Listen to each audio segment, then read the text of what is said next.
Hi, this is Franche. Those of you that don't know, that's the name that my mom dreamed for me, and it means a woman who enjoys life. Um, it's a long story, but I prefer to be called Franche even though my first name is Tina. So I'm reading today, and this is April 22nd. April 22nd.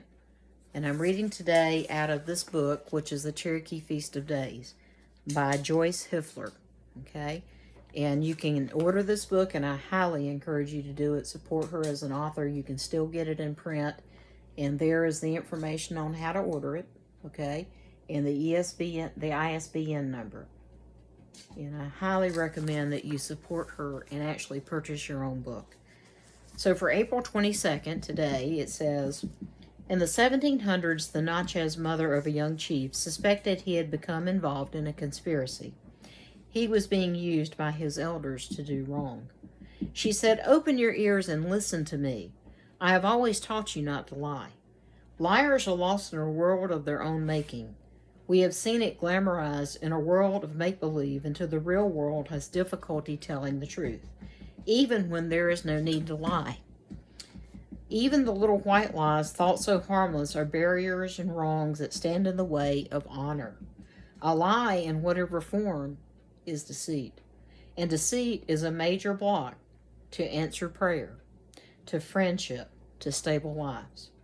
The biggest lie of all is that lying is any way harmless.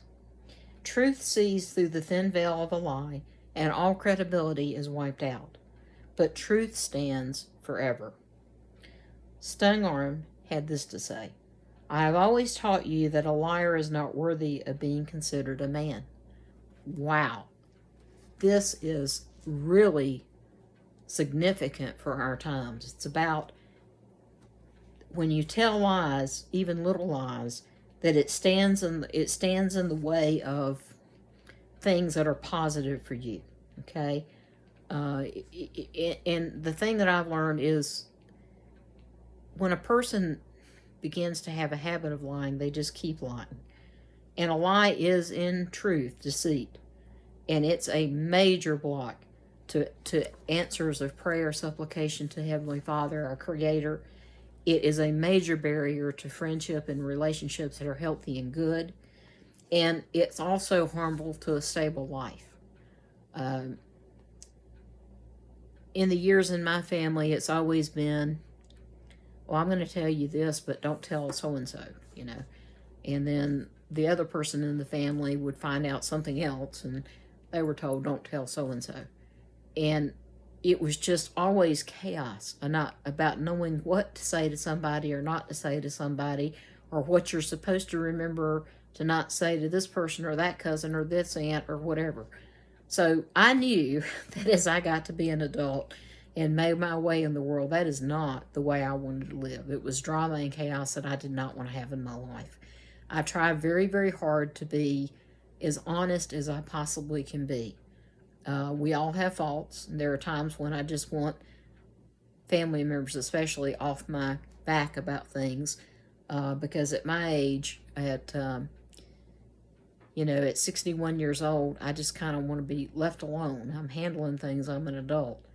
But if we can focus ourselves on being honest, even in the little things, then we don't have to remember what we said or what we didn't say.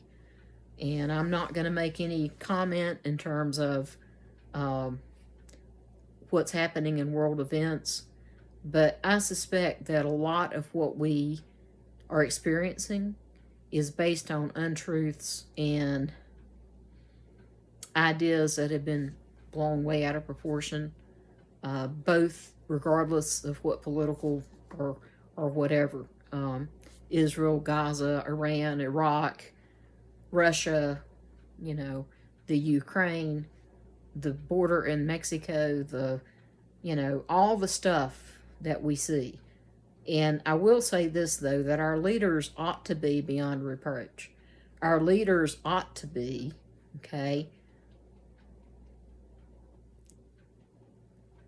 beyond telling lies.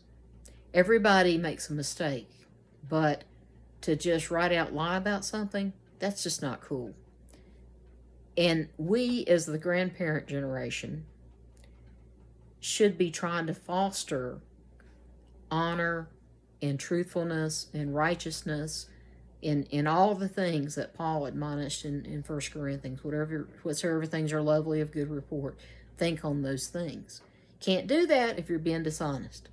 So I encourage you to get this book, okay? And again, it's by Joyce Hifler, and it's a fantastic devotional to really think deeply. And sometimes it's more around the native mindset, but it is usually far-reaching and very broad basis for what she has to say. So there's the information on how to order it, okay? And there's the ISBN number. And please buy your own copy of it, okay? Thanks for listening. Y'all have a great April 22nd.